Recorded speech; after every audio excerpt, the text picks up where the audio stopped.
अपने YouTube channel के सभी दर्शकों को बताना चाहते हैं कि मैंने और सुमित शर्मा जी दोनों ने इस किताब के बारे में, हमको जब पता चला तो हम इसके राइटर को खोजने के लिए हमने प्रयत्न किए। जब यहाँ तक पहुँचे, आज हम बातचीत करेंगे उन्हीं के साथ।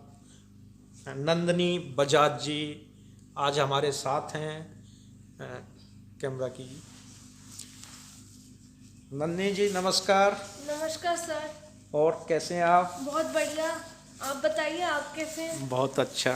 जी, आपसे मिलके अच्छा लग रहा है सर। हमें भी आपसे मिलके अच्छा लग रहा है। जी। नंदिनी जी, आप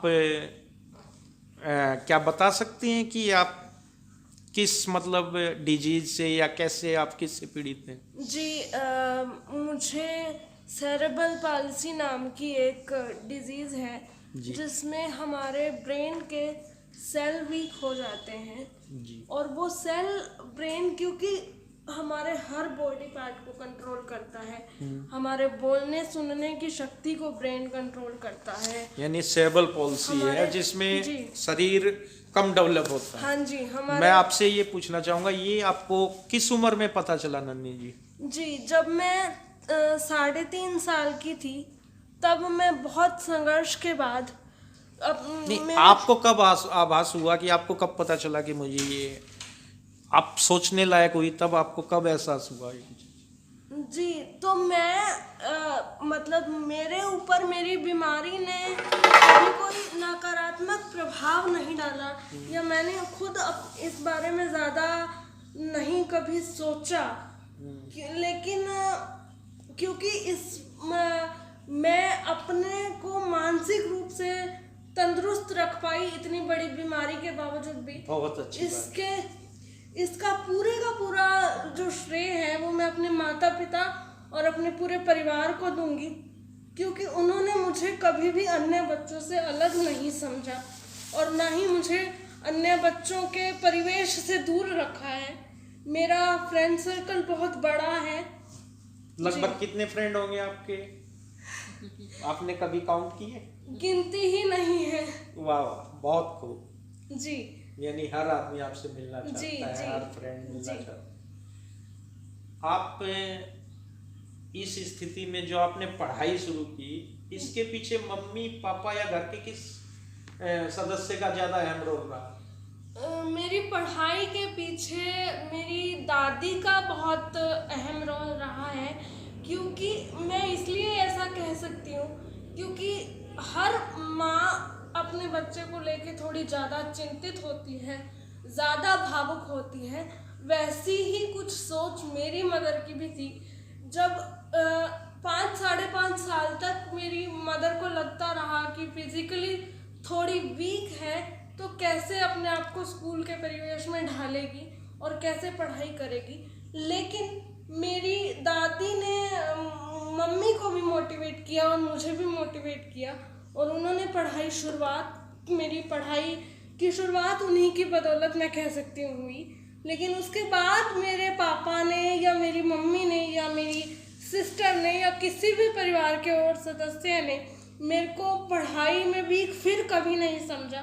फिर मैं और आगे बढ़ती गई। मेरे को रातों जाग कर भी मेरी मम्मी ने मेरी पढ़ाई में मदद की है। मैं आपसे क्वेश्चन करूंगा, सवाल पूछना चाहूंगा। आपकी दादी ने मोटिवेट किया। जी जी। आपकी दादी जी कितनी पढ़ी लिखी थी?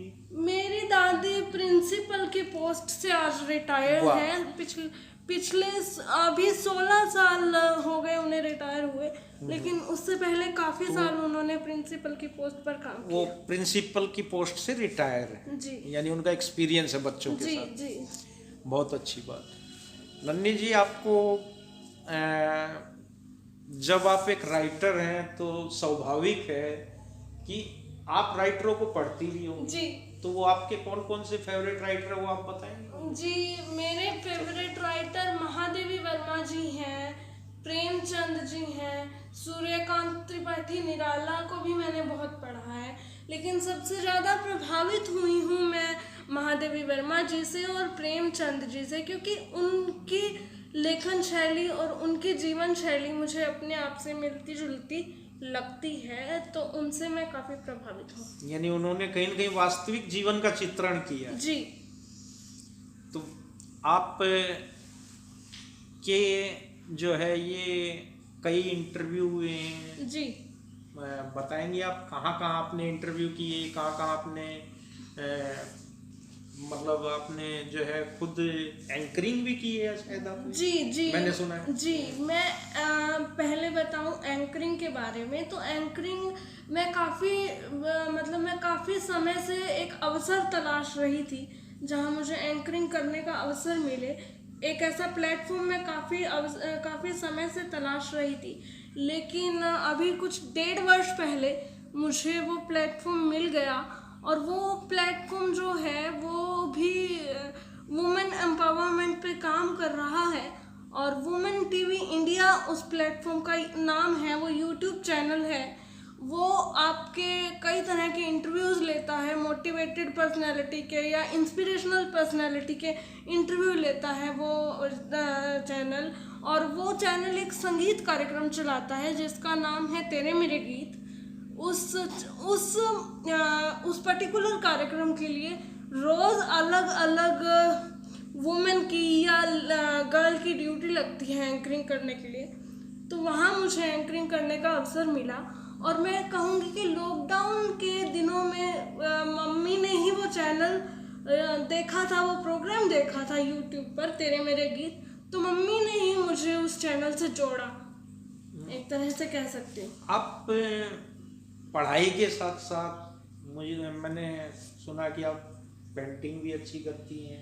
जी, पेंटिंग का मैंने आपको कोई आपकी पेंटिंग है जो मुझे बाद में दिखा सकती हैं, या कोई? जी जी, आप संगीत में भी रुचि करती जी हैं? जी जी। तो मैं चाहूँगा कि जो भी दर्शक आपको देख रहे हैं उनके लिए पहले तो मैं कहूँगा कि इसमें से जो भी आपको 4 लाइनें हैं जी, एक बार गा के बताएंगे आप? गाएंगे? इस बुक में मैंने कोई भी दोस्ती पर भी बहुत कुछ लिखा, और जब लॉकडाउन में मैं अपने दोस्तों की कमी को महसूस कर रही थी, क्योंकि तब आपका एक ऐसा पीरियड आ चुका था जो सोशली आप कट चुके थे, सभी से कट चुके थे। तो जब मैं दोस्तों की कमी को महसूस कर रही थी, तो उस वक्त ऐसा हुआ, मैंने लिखा कि 4 कप चाय का 4 कप में ढलना पुराना हो गया, चाय पर चर्चा हुए ज़माना हो गया, हैरत में है चाय के प्याले कि अब तो उन्हें भी अपना पता बदले ज़माना हो गया।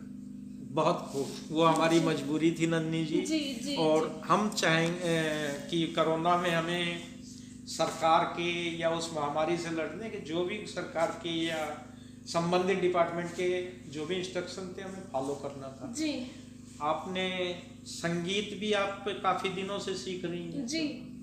तो कुछ मैं कहूँगा कि 2-4 लाइनें जी हमारे दर्शकों के लिए। जी, तो तुम ना जाने किस जहां में खो गए, हम भरी दुनिया में तन्हा हो गए। तुम ना जाने किस जहां में खो गए, एक जाओ ला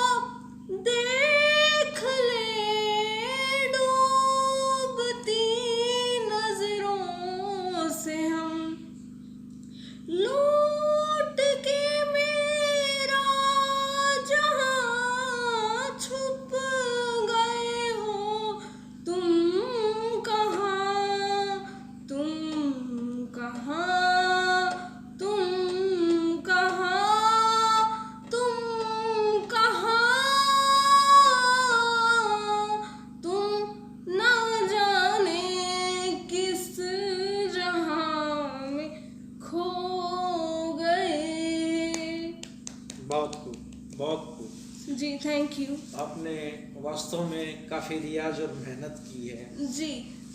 अब मुझे एक चीज़ बताइए कि आप वुमेन एम्पावरमेंट चैनल से जुड़ी जी। हैं, रेडियो में आपके जो है प्रोग्राम आए हैं, जी। जी न्यूज़ में भी आपको इंटरव्यू के लिए चुना गया। जी जी जी।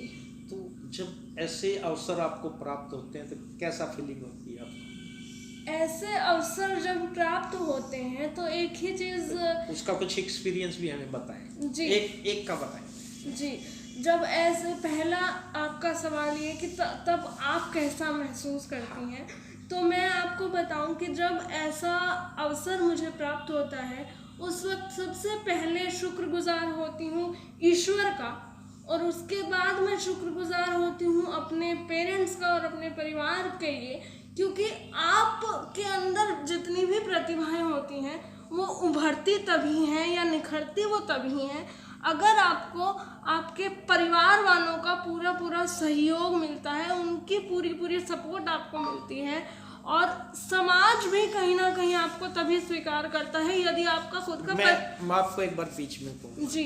देखिए, हमें पता है कि हम लोगों को परिवार, दोस्ती और जो हमारे इर्द गिर्द लोग होते हैं उनकी सहायता से ही हम लोग ज़्यादातर उनके मोटिवेटेड होते हैं।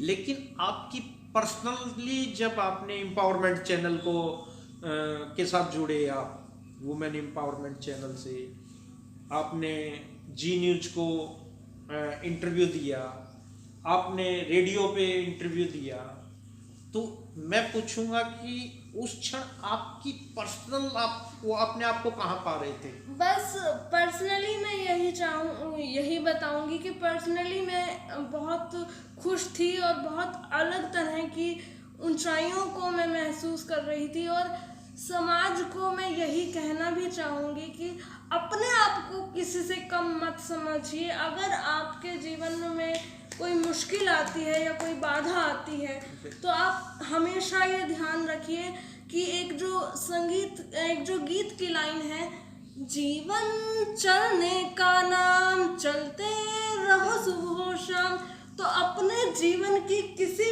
भी बाधा से डरिएगा मत, क्योंकि वो कहते हैं ना, मन के हारे हार है, मन के जीते जीत। बाधा तब तक बाधा है जब तक आप उसको खुद बाधा मानते हैं। जब आप बाधा को दूर करने के लिए प्रयासरत हो जाते हैं तो बाधा को नतमस्तक होना पड़ता है आपके आगे। जी। यही आपके वो विचार हैं जो आपको ऊंचाई पे ले जाते हैं। जी। और आप कुछ विशेष संदेश या कोई जीवन का ऐसी घटना के बारे में चर्चा करना चाहेंगी जिससे आप इम्प्रेसित हो, या वो आपके मतलब दिल में, दिमाग में कोई जगह बना रखी हो, कोई सुनहरी यादें हो? किसी एक सुनहरी याद के बारे में जिक्र करना बहुत मुश्किल है, क्योंकि वही बात, मेरा जीवन का अगर आप सार समझेंगे या सार पूछेंगे तो मेरे जीवन का सार है मेरा परिवार और मेरे दोस्त। वो इतने प्यारे हैं कि हर दोस्त ने और परिवार के हर सदस्य ने जीवन का एक एक पल इतना खूबसूरत बनाया हुआ है कि उसमें से एक याद को ढूंढ पाना और उसके बारे में जिक्र कर पाना लगभग असंभव सा है। फिर भी कोई ऐसा लम्हा हो जो आपको सोचने में भी आनंद आता हो कि ऐसा लम्हा आपके साथ कोई भी हो, तो आप शेयर कर सकते हैं। जी, तो उन्हीं में से कोई एक बता दे, ज्यादा है तो हमें उनमें से एक बता दें। जी, तो मैं सबसे पहले तो अपनी किताब के बारे में ही जिक्र करना चाहूँगी। मैं अपने इसी किताब के बारे में ही जिक्र करना चाहूँगी। बहुत समय से मेरा परिवार हम सोच रहे थे कि बुक आनी चाहिए, लेकिन मेरी एक बहुत प्रिय सहेली के अदृश्य सहयोग और उनकी मोटिवेशन से जब सचमुच एक मेरी जो रचनाएं हैं वो इस पुस्तक के रूप में जगत के सामने आई और सबके सामने आई, तो मेरी खुशी का कोई ठिकाना नहीं था। उस वक्त मैं अलग ही तरह के आनंद को महसूस कर रही थी। वो आनंद सिर्फ पलकों से छलक रहा था, आँखों से छलक रहा था। उस आनंद को शब्द दे पाना आज भी असंभव है।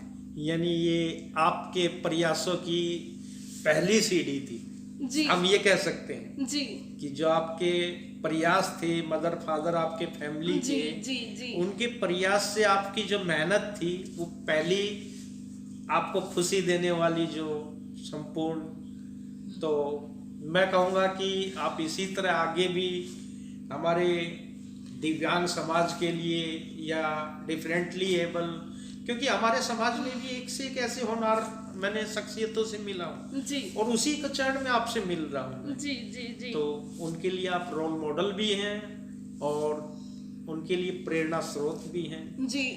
अब मैं आपको पूछना चाहूँगा कि आपकी एजुकेशन कहाँ तक की है?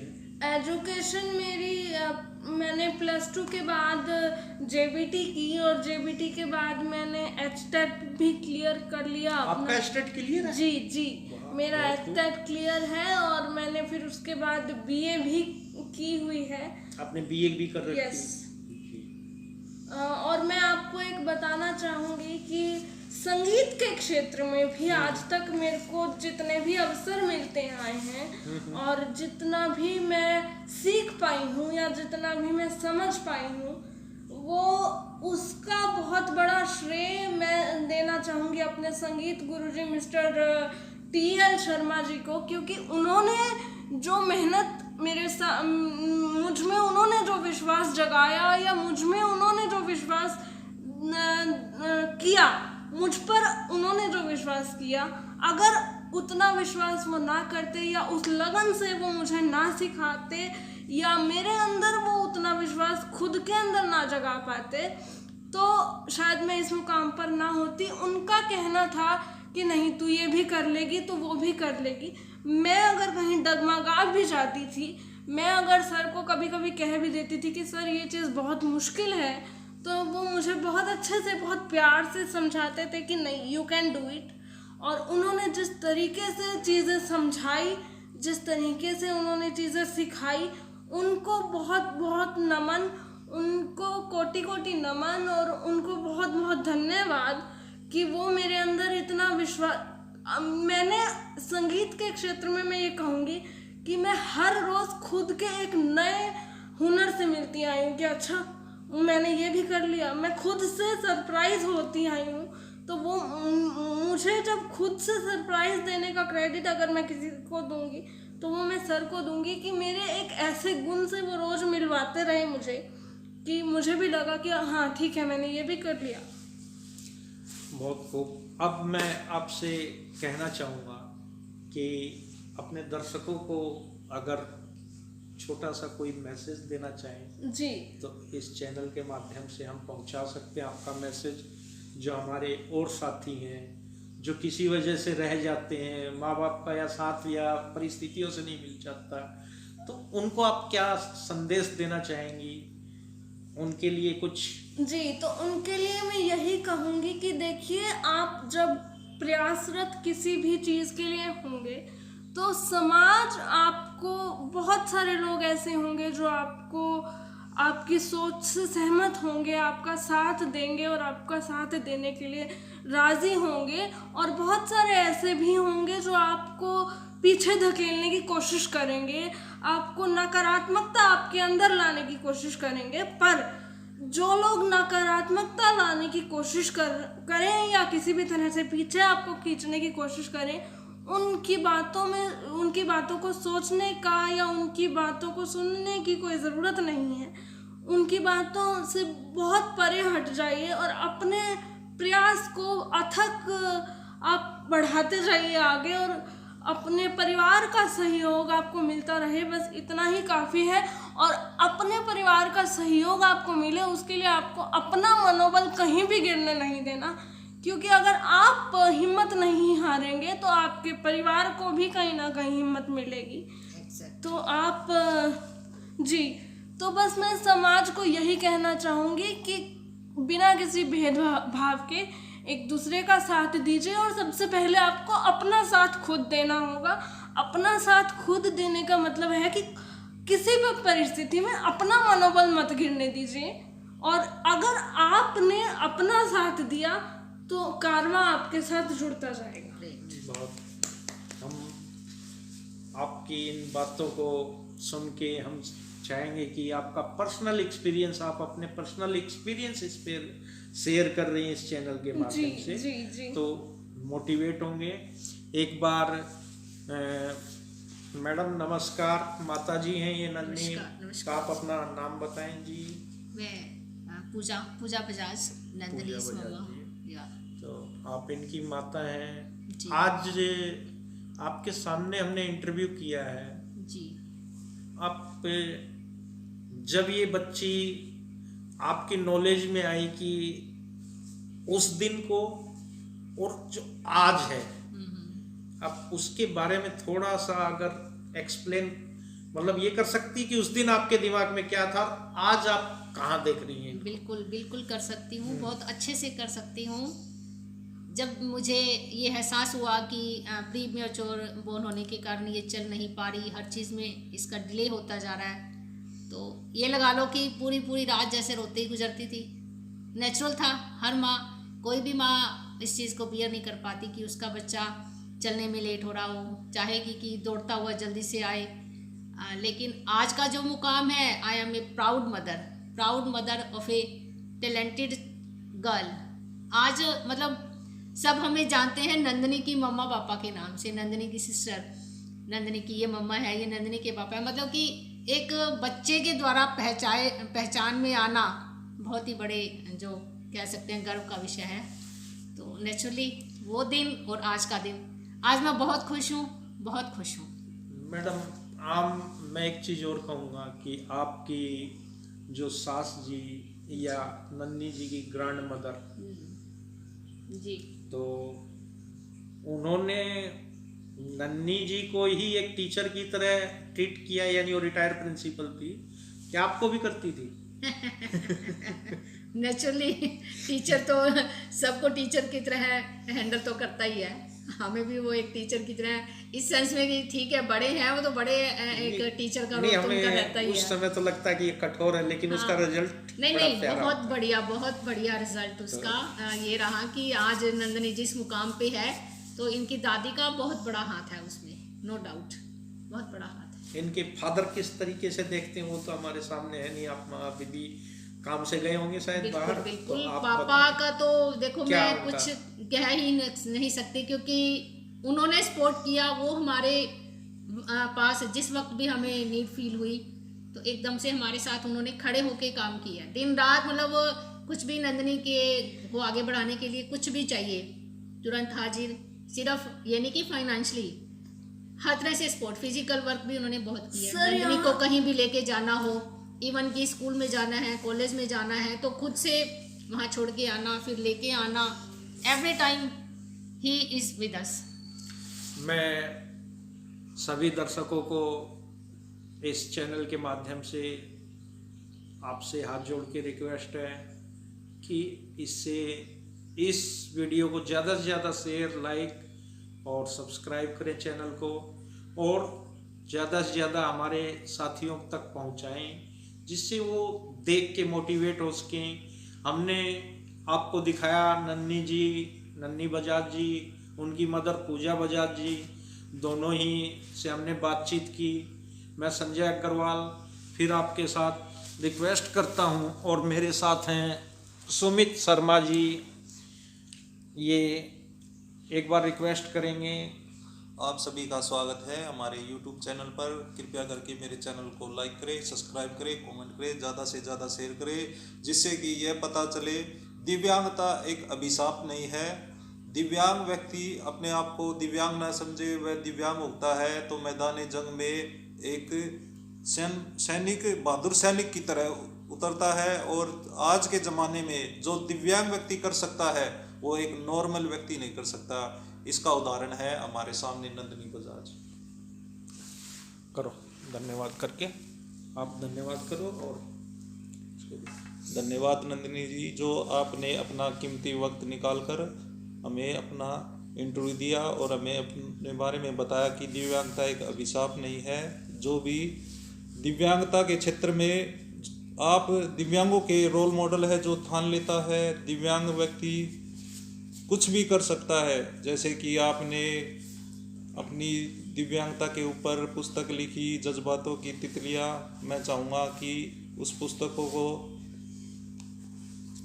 जी बाकी सपोर्ट तो नेक्स्ट टाइम करेंगे, नेक्स्ट टाइम करेंगे।